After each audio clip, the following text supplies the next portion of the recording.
God has to tell us that. Voyez-vous, c'est Dieu qui doit nous dire cela. But that would have to come through another ministry. Because the Word don't say, let Armin Neville leave Branham Tabernacle and go to the Fort Wayne Gospel Tabernacle. Mais cela devra venir par l'entremise d'un autre ministère. Parce que la parole ne dit pas qu'Orman Neville quitte le Branham Tabernacle et aille au Fort Wayne Gospel Tabernacle. See, it don't say that in the Word here, see. So that's what these gifts are for. Voyez-vous, il n'est pas dit cela ici dans la parole. Voyez-vous, c'est donc à cela que servent ces dons. Like a person come up here and say, do you believe in divine healing? Par exemple, si une personne venait ici et qu'elle dise « Croyez-vous à la guérison divine ?» We preach that. We believe it. We believe in anointing of oil. Nous prêchons cela, nous y croyons, nous croyons dans l'onction d'huile. But here's some man says he can't get through. What's the matter? Mais voici un homme qui dit qu'il n'arrive pas à être exaucé. Qu'est-ce qui se passe? Then it takes God, through tongues, interpretation, through prophecy, or some way to go down in that man's life and pull out that thing that he's done and tell him about it. Dans ce cas-là, il faut que ce soit Dieu qui, par les langues, l'interprétation, par la prophétie ou d'une autre manière, aille dans la vie de cet homme et mette en évidence cette chose qu'il a faite et lui en parle. That's a ministry that doesn't belong to the pastor. It belongs to these ministering gifts. But they're not to be done out there in the audience. See? Voilà un ministère qui n'appartient pas au pasteur. Il appartient au ministère de ses dons, mais ceux-ci ne doivent pas être exercés là dans l'auditoire. Voyez-vous? Now, Paul never one time had to tell those Ephesian church anything about that. They were in order. The Roman church, or none of those other churches. Or, Paul n'a pas une seule fois eu à dire à ces églises d'Éphèse quoi que ce soit à ce sujet. Elles étaient en ordre. À l'église. Nous inclinons nos têtes alors que nous nous tenons debout.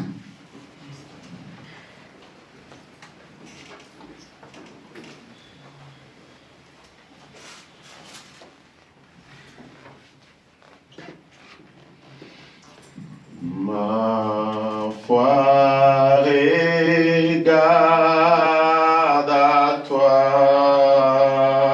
toi, agneau du calvaire, oui, sauveur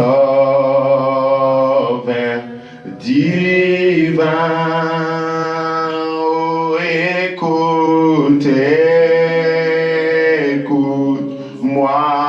quand j'ai pris ôte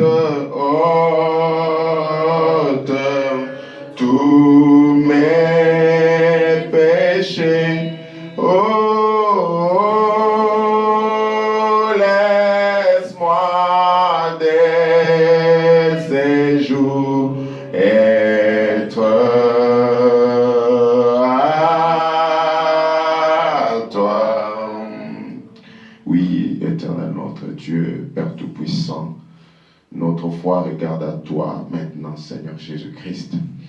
Après avoir écouté, Seigneur Jésus-Christ, ô Dieu, cet enseignement, ô Dieu Tout-Puissant, Seigneur Jésus-Christ, pour nous apprendre comment être discipliné, Seigneur Dieu Tout-Puissant, dans ta maison. Nous te sommes reconnaissants, Seigneur Jésus-Christ, pour cette prédication, pour ceci. Laisse que, Seigneur Dieu bien-aimé, ceci devienne une partie de nous, car la nature, Seigneur Dieu, nous enseigne que nous devenons nous-mêmes la nourriture que nous consommons. Seigneur Dieu bien-aimé, Père, si ceci, Seigneur Dieu, nous savons que ceci, c'est la véritable nourriture, le véritable pain descendu du ciel. Nous voulons devenir, ô Dieu Tout-Puissant, réellement toi, Père, car tu es toi-même ce pain qui est descendu du ciel.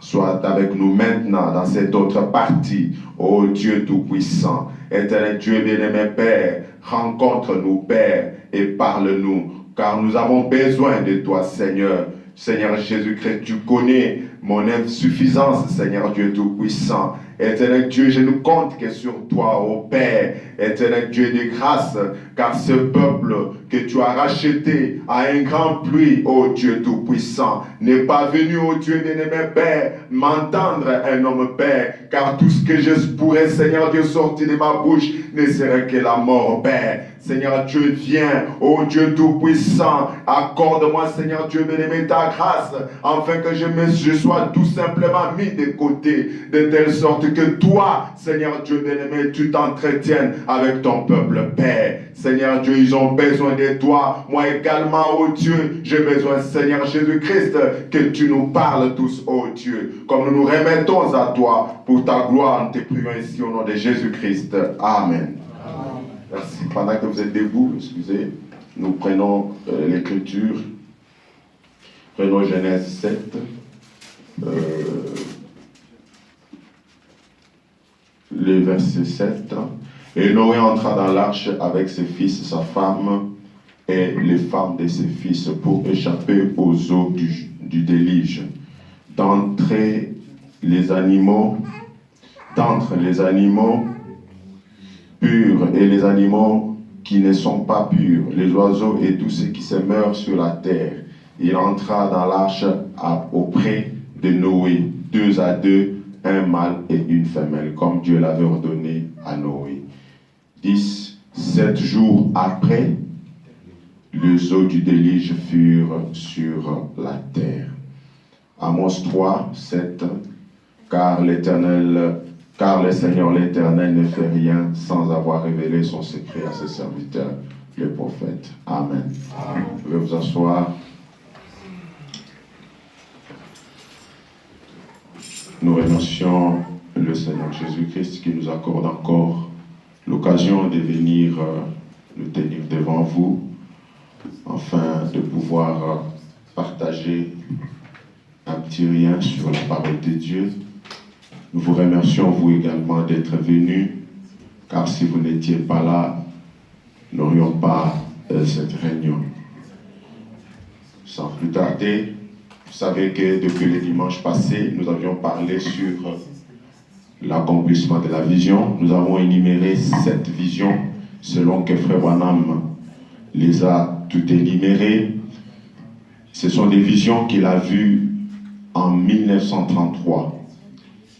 Avant même qu'il y ait un simple soupçon que des choses qu'il avait vues puissent s'accomplir. Amen. Nous allons juste revenir un peu sur ça et puis nous allons ajouter un petit quelque chose, voir comment nous allons évoluer. Nous avions vu que la vision, Frère Branham nous a défini la vision. Il dit que la vision, c'est juste une impression qui frappe l'esprit, ou bien qu'est-ce que c'est? Les gens lui posent cette question-là. Il dit non, c'est matériel, c'est réel. Comme je regarde ces moments aussi réels que ça. La vision, Frère Branham regarde, il voit que c'est réel comme nous sommes là. Amen. Et maintenant, comment cela arrive? C'est par une action de la grâce divine de Dieu. Et quand j'étais qu'un bébé, au moment de ma naissance, ma mère me dit que cette lumière est entrée et est venue se placer au-dessus du petit lit dans lequel j'ai vu le jour. Après d'aussi loin que je m'en souvienne, ces choses se sont toujours produites devant moi. Frère Branham voyait toujours des visions. Ça s'ouvre tout simplement devant moi. Il me semble qu'il n'y a pas moyen de vraiment l'expliquer. Mais juste pour le faire saisir du mieux que je peux, il s'agit de s'abandonner au Saint-Esprit. Et ça commence, voilà, c'est là devant vous. Donc c'est là devant vous. C'est comme ça que la vision arrive. Les visions arrivent à Frère Branham. Vous êtes conscient de votre présence ici. Et pourtant, vous êtes 40 ans en arrière dans la vie de quelqu'un. Amen. Amen. C'est comme ça que la vision arrive. Il dit, vous êtes 40 ans dans la vie de quelqu'un en arrière. Et vous voyez ce que cette personne-là a fait 40 ans passés. Vous le voyez devant vous. Si la vision peut montrer ce qui s'est passé 40 ans avant, les 7 visions de 1933 ont montré les choses qui devaient se passer des années plus tard. Amen. Donc ça va dans tous les deux sens. Ça peut reculer, comme Moïse le prophète, lorsqu'il est venu sur la terre, croyez-moi, la Bible n'existait pas encore. C'est Moïse qui a commencé par écrire la Bible. Mais Moïse, comment est-ce qu'il écrit la Bible? Il rentre au commencement. Il voit ce que Dieu était au commencement. Il voit ce qui s'est passé au commencement. C'est ça, au fait, un prophète. Il entre en vision. Il retourne plus loin que même avant sa naissance. Vous voyez un peu ça? Il est rentré plus loin. Moïse vient, il parle de comment Dieu a créé les cieux et la terre. Il parle de tout ce que Dieu avait créé pendant toutes ces années. Il vient, il parle d'Abraham, qu'il n'a jamais vu. Il parle de Noé, qu'il n'a jamais vu. Il parle de toutes ces personnes-là qu'il n'a jamais vues. Pourquoi? Parce qu'il était transporté dans une vision. Amen. Donc c'est ça un prophète. C'est ça sa vie. Il est habitué à entrer dans des visions. Et lorsqu'un autre prophète plus tard viendra, c'est le prophète Jean. Jean, lorsqu'il parle dans dans Jean 1 plutôt, il dit au commencement était la parole. Vous comprenez un peu? Donc même après, madame dit que Moïse, lui, quand il parle, il dit au commencement, la terre était informe et vide. Jean, lui, il vient, il dit au commencement était la parole. Donc il va avant le commencement de Moïse. Amen. Donc il va lui plus loin dans l'éternité. Amen. C'est ça un prophète. Et Fabana m'explique ça, je crois que vous avez compris. Alors, tout ce que j'ai dit, c'est ce que je suis en train de regarder. Donc tout ce que vous lisez dans la Bible là, que Moïse a écrit sur Genèse et tout ça, Moïse a vu ça. C'était physique devant lui. Il a vu comment Dieu était en train de créer. Lorsque Dieu dit que la lumière soit, Moïse a vu ça. C'est ce qui fait qu'il était réellement un prophète. Et nous avions vu avec vous qu'un prophète, c'est un porte-parole de Dieu. Un prophète, l'évidence que c'est un vrai prophète de Dieu, ce qu'il dit se réalise. Amen. Amen. Faut pas me dire, continue un peu. Ensuite, quand je reviens un peu à moi, je me rends compte que j'ai dit quelque chose. Le prophète, quand il parlait, parfois il ne comprenait pas. Et frère Branham ne pouvait pas faire exception. Vous vous imaginez lorsque Esaïe s'est tenu là, il a dit une vierge concevra. C'était des années plus loin et il a vu très loin qu'une vierge devait concevoir. Une chose qui n'était jamais arrivée avant. Une vierge concevoir. Et il n'avait pas compris ce qu'il disait. Il fallait que ceux qui écrivaient la prophétie lui apportent le parchemin pour lui dire regarde ce que tu as prophétisé. Amen. C'est ce que Fouad dit que la seule façon que j'ai de connaître ce que j'ai dit, c'est que ces jeunes gens, ils prennent des enregistrements par des magnétophones. Ils vont me faire réécouter ça. C'est mon moyen de savoir. Donc, ça ne vient pas de moi du tout. Amen. Amen. Donc, si nous voulons connaître la prophétie de William Branham, nous devons revenir dans ce qu'il a dit. Amen. Amen. Et tous les autres prophètes. Moïse, si nous voulons connaître ce que Moïse a vu comme prophétie, nous allons dans la Bible. Ésaïe, nous allons dans la Bible. Tous les autres prophètes. Amen. Et pendant que nous lisions là, il y avait quelque chose. Et revoyons un peu ça. Exposé de cet âge de l'Église. Cette petite chose-là, et nous voulons un peu voir ça, de quoi il s'agissait. L'âge de la Odyssée, nous avions lu ça. Juste à l'introduction, qu'est-ce que Frère Branham dit?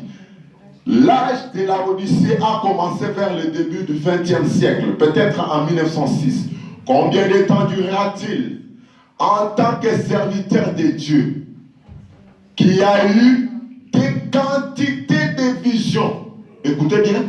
Il a eu des quantités de visions qu'on ne peut pas compter. Il dit donc, aucune n'a jamais failli. J'ai prédit. J'ai prédit. Fabana me dit, on met parenthèse, on ouvre la parenthèse. Je n'ai pas dit que je prophétise, mais que j'ai prédit que cet âge se terminera aux alentours de 1977. Voilà la petite chose. Parce que je ne voudrais pas que quelqu'un parte avec une zone d'ombre. Mais il avait dit 1977. Qu'est-ce qui s'est passé? C'est justement sur ça que nous voulons un peu souligner, un peu parler là. Si vous voulez bien me permettre ici, une note personnelle, je vous dirais que je fonde ces pronostics. Vous suivez bien son langage. Il dit, je prophétise, je ne prophétise pas, mais je prédis. Et il dit un pronostic. Vous tous, vous savez ici que lorsqu'on parle d'un pronostic, ça peut ou ne pas arriver, n'est-ce pas? Oui. Mais que cela ne tienne. Parce que nous avons vu la formule d'un prophète. Le prophète, quand il parle de la part de Dieu, il signe par un ainsi dit les Seigneurs. Amen. Parce que là, ce n'est plus lui. Là, c'est Dieu qui parle. Et jamais, lorsqu'un prophète a signé par les ainsi dit les Seigneurs, cela ne peut pas faillir. Amen. Et nous avons vu la différence entre le prophète majeur, le prophète et le Dieu des prophètes. Nous voulons parler entre Jésus qui était lui-même aussi un prophète sur la terre. Amen. Parce qui croit que Jésus était un prophète? Amen. Jésus, en dehors d'être Dieu, il était venu selon les Écritures pour être un prophète. Amen. Mais à la seule différence, il y avait une différence. Lui, il ne signait pas par les ainsi dit le Seigneur. Amen. Lui, il signait par en vérité, en vérité. C'est ça la différence entre le prophète homme et le prophète Dieu, Jésus-Christ. Amen. Et Frère Branham dit il dit il n'y a pas de confusion à faire là. Il n'y a pas de confusion à faire. Frère Branham dit, ainsi dit le Seigneur. Jésus dit, en vérité, en vérité. Parce que lui-même était la vérité. Et dans l'amour divin, Frère Branham dit que quelqu'un qui ne croit pas à la divinité de Jésus-Christ doit être dérangé mentalement. Amen. Amen. Donc, si quelqu'un ne croit pas que Jésus-Christ est Dieu, il est mentalement dérangé. Amen. Amen. Amen. Donc, ça, c'est aussi un point. Nous continuons sur 1977. 1977, Frère Branham, nous prenons un point que Frère Branham dit. La 70e semaine de Daniel, prêchée le 6 août 61. 227. Frère Branham dit, maintenant, je ne voudrais pas que qui que ce soit reparte en ayant mal compris ceci. La bande est encore en marche. Je ne voudrais pas que qui que ce soit comprenne mal. Ne comprenez pas mal. Maintenant, en disant, Frère Branham a dit que Jésus allait venir en 1977. C'est clair? Frère Branham dit, ne comprenez pas mal. Je ne veux pas que vous me compreniez mal. N'allez pas disant que Frère Branham a dit que Jésus allait venir en 1977. Voilà. Frère Branham dit, je n'ai jamais rien dit de tel. Il se peut que Jésus revienne aujourd'hui quand il prêchait. Jésus pouvait venir le jour où il prêchait, aujourd'hui. Mais j'ai prédit qu'entre 1933 et 1977, il arriverait quelque chose. Que ces choses que j'ai vu arriver dans la vision se produisent. Et 5 d'entre elles se sont déjà produites. Et je crois qu'avec les choses atomiques qu'on a maintenant. Amen. Amen. Il n'y a pas de confusion à faire là-dessus. 1977 n'est pas la fin du monde. 1977 n'est pas le jour ou l'année où Jésus vient. Selon ce que Frère Branham dit ici. Amen. Et pourtant, nous savons déjà qu'il nous a dit qu'il n'était pas en train de prophétiser, mais qu'il était en train de prédire, qu'il donnait un pronostic. Amen. Mais vous vous rappelez que nous avons lu dans Genèse au sujet de Noé, n'est-ce pas? Si vous avez été attentif, lorsque Noé, Dieu lui a parlé, parce que le monde était tellement corrompu, toute chair était souillée, les tableaux du monde étaient exactement comme ceux que nous vivons aujourd'hui. Pourquoi? Parce que nous avions vu que la 5e vision, c'était l'immoralité. Comment est-ce que les femmes sont tombées si bas? Elles s'exposent. Nous avons vu que les femmes, les femmes se dévêturent. Juste avoir juste des petites choses pour cacher le bas et la poitrine. Nous avons vu ça. Et Fabana me dit que c'est la même condition. Parce que Jésus lui-même l'a dit dans Luc. Il dit que ce qui s'est passé du temps de Noé se passerait de même en ce temps-ci. Donc, cette vision-là, c'est exactement ce qui s'était aussi passé du temps de Noé. Et ce qui a fait que Dieu s'était décidé d'en finir avec le monde. Les conditions sont totalement réunies aujourd'hui pour que Dieu termine avec cette terre. Amen. D'ailleurs, Frère me dit quelque part que si Dieu ne détruit pas le monde d'aujourd'hui, Dieu doit aller réveiller les gens de Sodome, les gens de Gomorrhe, les gens de Noé pour leur demander pardon. Leur dire que j'avais commis une erreur en vous détruisant. Donc, les conditions sont réunies, mes frères. Je voudrais attirer votre attention sur cela. Noé est entré dans l'arche comme nous avons lu. Mais lorsque Noé entre dans l'arche, il n'est pas entré seul. Il est entré avec sa famille. Parce que seule sa famille avait cru au message qu'il avait prêché. Amen. Seule sa femme. Imaginez, la Bible dit que le monde était peuplé et surpeuplé. Juste tel que nous sommes ici. Le monde était rempli des hommes et des femmes. Mais Noé a prêché pendant plusieurs années. La Bible dit 120 ans. Il prêchait aux gens, leur avertissant d'un déluge qui devait venir, leur disant que le jugement ne va pas manquer de frapper la terre à cause de la déchéance des hommes et des femmes. La beauté de la femme, telle que c'est devenu aujourd'hui. Fabana me dit qu'on adore littéralement la femme aujourd'hui, le corps de la femme. Juste comme la femme s'est exposée à l'Éden. C'est ce qu'elle a fait au temps de Noé. C'est ce qu'elle fait encore aujourd'hui. Ça, c'était la 5e vision. Mais qu'est-ce qui s'est passé? Noé a construit l'arche. Il a terminé tout son message constitué à la construction d'un bâtiment.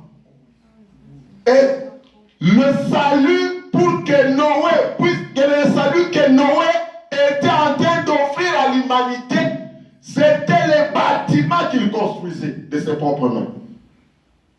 Et ces bâtiments, il les faisait en obéissance à la parole de Dieu. Amen. C'était ça le message de Noé. Mais remarquez, Noé, lorsqu'il construit, la Bible dit qu'il est entré dans l'arche avec sa famille, avec des animaux, avec des oiseaux, avec des reptiles. Lorsqu'il entre, la porte se ferme. Et le déluge ne vient pas. Je ne sais pas si vous avez remarqué si c'est écrit dans vos Bibles. Le déluge ne vient pas lorsque Noé... Et pourtant Noé prêchait, il disait que le déluge est en train de venir. Courez, fuyez, venez vous cacher dans l'arche.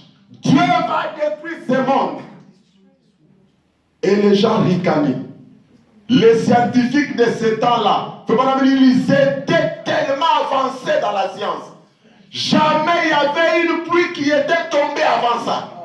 Ils ont envoyé des sondes dans le ciel. Ils ont essayé de faire des recherches pour savoir si l'eau pouvait venir du ciel. Ils ont trouvé que c'était pratiquement impossible. Amen. Et ce sont des hommes comme ça qui se moquaient d'un vieillard. Parce que Noé était un vieillot. Et son âge, son message était inhabituel. Lorsqu'il va pour construire l'arche, au lieu de placer l'arche près des eaux, il va sur une montagne pour construire. On dit, mais ce gars-là, c'est un fou. Les gens ricanaient, les gens se moquaient de Noé. Et pourtant, Noé savait que Dieu lui avait parlé. Amen. Il avait un absolu. Amen. Il avait un message. Et pourtant, Noé avait le salut de l'humanité entre ses mains. Amen. Jusqu'où le temps vint où Noé est entré dans son arche. Sa femme et les femmes de ses 3 enfants. Si vous faites les calculs, c'est combien de personnes? 8. Juste 8 personnes. Imaginez les milliards de gens qui sont dans le monde. Dieu leur a envoyé un message. Dieu leur a envoyé un homme pour les avertir. Dieu leur a envoyé une foi de salut. Les gens se sont tout simplement moqués. Et Dieu a usé de patience. Jusqu'à ce que Noé entre. Dieu ne laisse pas la pluie tomber. Ne laisse pas les déluges venir. Dieu attend encore pour que les gens se rendent compte que ce monsieur, même si la pluie n'est pas tombée, mais il est allé jusqu'au bout de sa logique. Il a construit son arche pendant autant d'années. Il est entré dedans. Ne fût-ce que ça. Voir les animaux qui fuyaient les jugements. Les gens n'ont pas tenu compte. Ils n'ont pas compris que les animaux, Dieu les a avertis qu'il y aura la destruction qui vient. Quittez où vous êtes, allez là-bas. Et les gens étaient là, ils voyaient, c'était un miracle qui s'opérait. Vous imaginez un lion qui vient avec une chèvre. Vous imaginez un lion qui se met à côté ou bien un puma qui se met à côté d'une brebis. Ils sont entrés comme ça dans l'arche de Noé. Et la Bible dit que c'était 7 jours après que le déluge est venu. Il y a eu un temps où Dieu était en train d'user des patiences. Ça, c'est le temps de Noé. Dieu a usé des patiences. Nous avons vu avec vous ici que Dieu a aussi usé des patiences pour son propre peuple.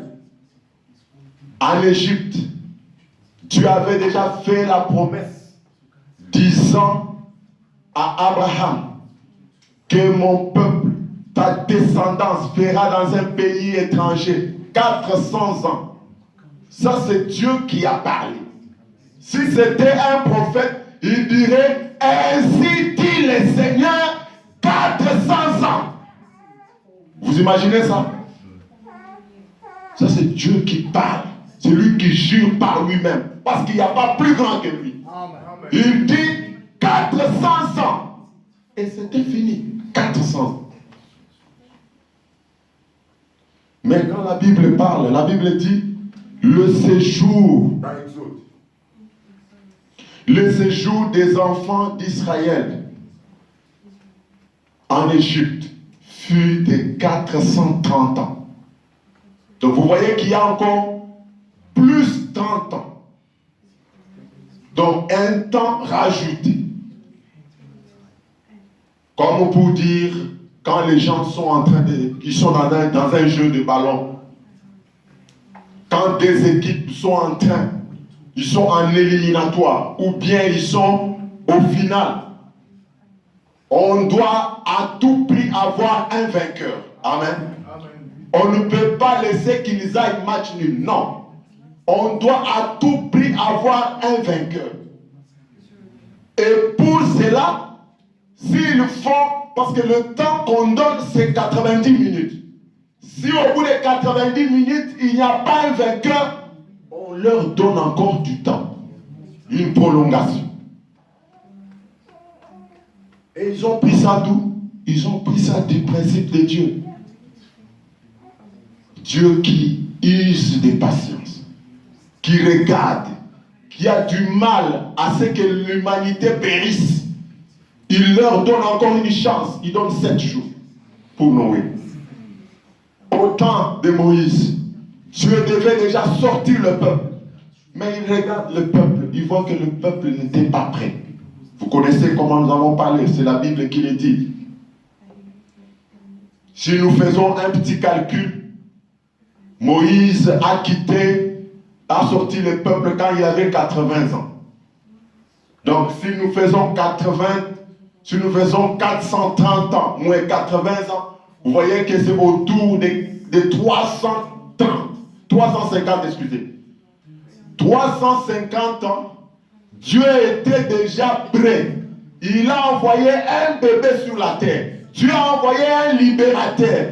350 ans, du temps qu'ils ont fait en Égypte, 350 ans, Moïse était sur la terre.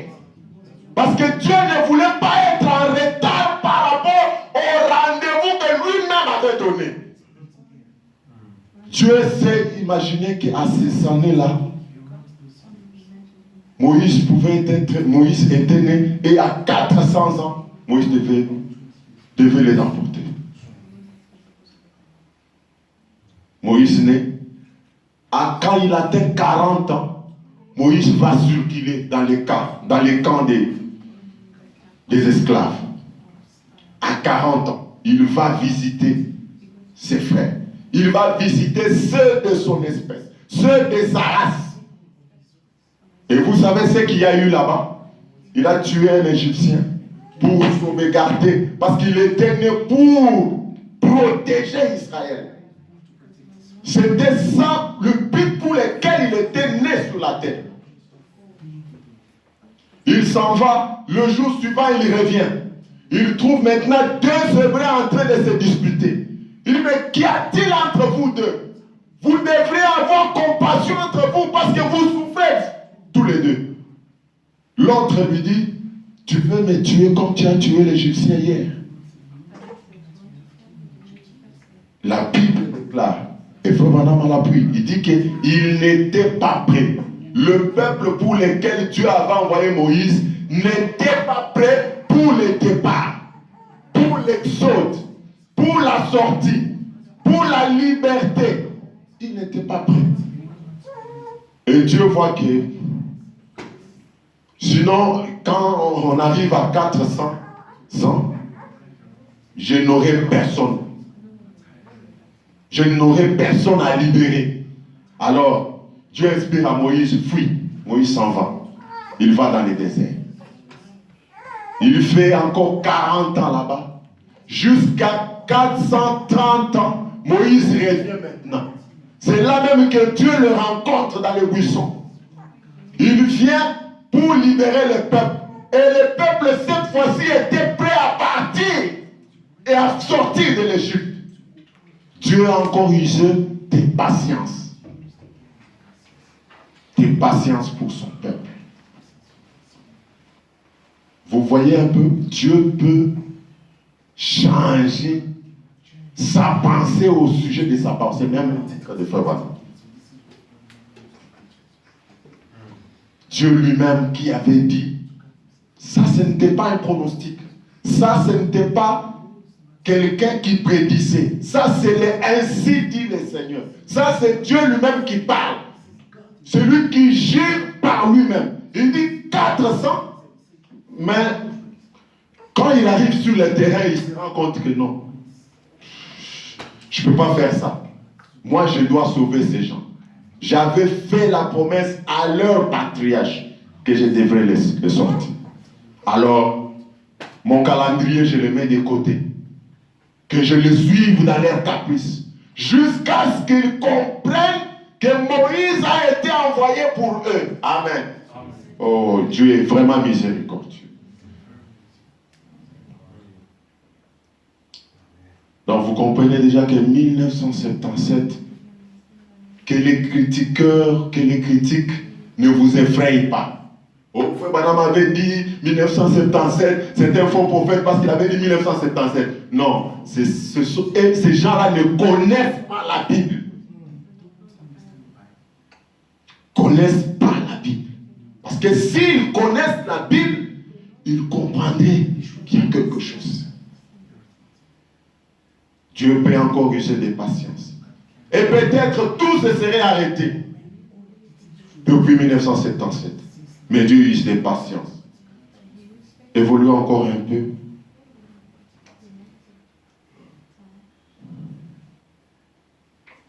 Mais vous avez compris avec moi que Moïse avait son message, Noé avait aussi son message, que chaque homme qui a été envoyé par Dieu avait chacun un message. Amen. Frère Branham compare ça, il dit que c'est comme la manne qui descendait dans le désert. Il y avait la manne pour chaque jour. Et le peuple devait prendre de la manne du jour, pas la manne d'hier. Parce que quand vous lisez la Bible, la manne de ce jour était valable pour ce jour-là. Quand vous la gardez parce que vous voulez manger demain, ça s'infectait. Et ça donnait la mort. C'est ce qui est dit dans Exode 16. Moïse leur dit que personne n'en laisse quelqu'un, n'en laisse jusqu'au matin. 20. Ils n'écoutèrent pas Moïse. Il y eut des gens qui laissèrent jusqu'au matin. Mais il s'y mit des vers. Et cela devint infect. Moïse fit irriter contre les gens. Amen. La manne du temps de Noé. Le message du temps de Noé, c'était la construction d'un bâtiment appelé l'arche. La manne du temps de Moïse, c'était pas la construction d'un bâtiment. Cette fois-ci, c'était prendre un peuple d'un pays naturel et l'amener dans un autre pays naturel. Voilà la manne du temps de Moïse. Voilà le message de Moïse. Amen. Imaginez-vous, mes frères, si Moïse devait aussi imiter Noé. Il dit, je vais aussi construire l'arche pour sortir avec les enfants d'Israël dans le désert. Imaginez-vous qu'est-ce qui serait arrivé. Vous comprenez que ça ne peut pas marcher. Donc la manne d'hier n'est pas valable pour aujourd'hui. Amen. Écoutons un peu ce que Frère Branham dit. L'union invisible de l'épouse de Christ, 25, 11, 65. 166. Avant qu'on arrive à la manne, écoutez un peu ça. Quand la parole est confirmée, ils les reconnaissent alors que Dieu, il y a longtemps, a parlé. Il a assigné une portion de sa parole pour chaque génération à mesure qu'elle se succéderait. Vous comprenez ça? Dieu a loti sa parole. Dieu a donné des parcelles de sa parole pour chaque âge. Il a donné des portions de sa parole pour chaque génération. À mesure que les générations se succèdent. Donc, la génération du temps de Noé avait sa propre parole, qui était la construction du building, du bâtiment, qui était la construction de l'arche. C'était ça leur message. C'était ça la parole de Dieu révélée du temps de Moïse, de Noé plutôt. Refuser d'entrer dans l'arche, c'était refuser le message de l'heure et c'était la mort. La Bible témoigne. Seulement 8 personnes ont survécu. C'est bon. C'est bon que... Ah, ok. Elle m'avait dit que j'étais trop rapide.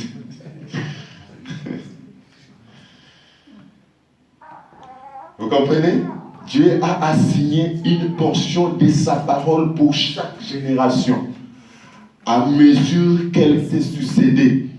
Il dit, Noé est venu, il a prêché à sa génération.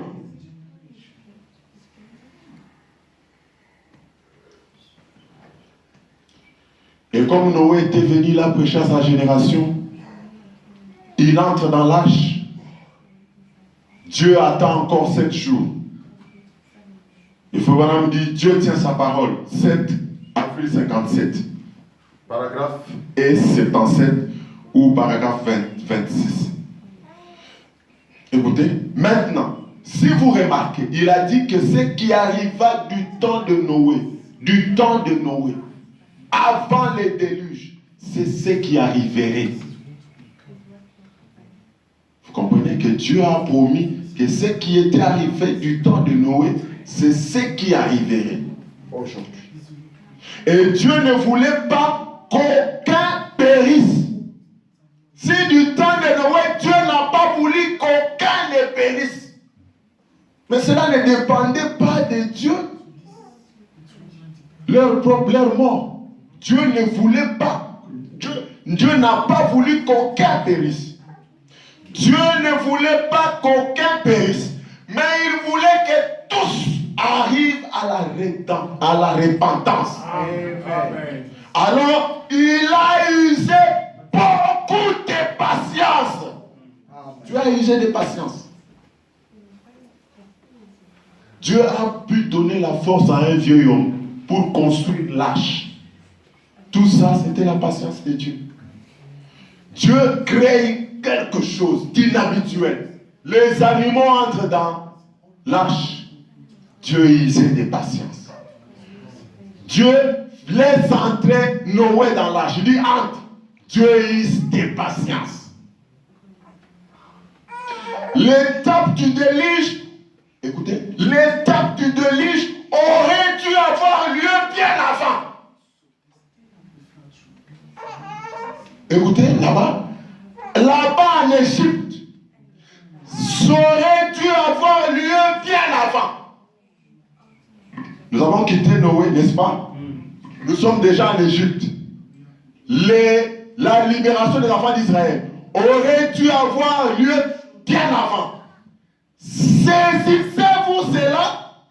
La destruction du monde antédiluvien aurait dû avoir lieu bien avant. La destruction et le jugement et la sortie d'Égypte auraient dû avoir lieu bien avant.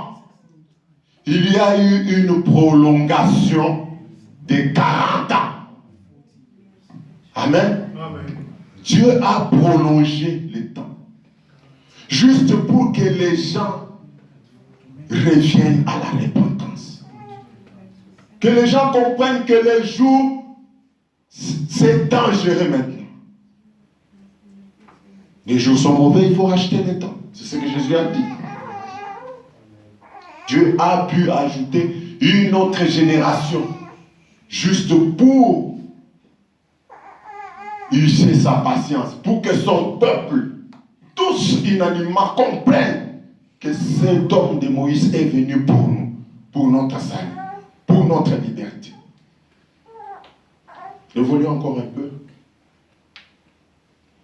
Je vais doucement. Si l'air arrive, je vais arrêter. Il n'y a pas de problème, ne vous en faites pas. Un guide du 14 octobre 62. Feu Banam dit.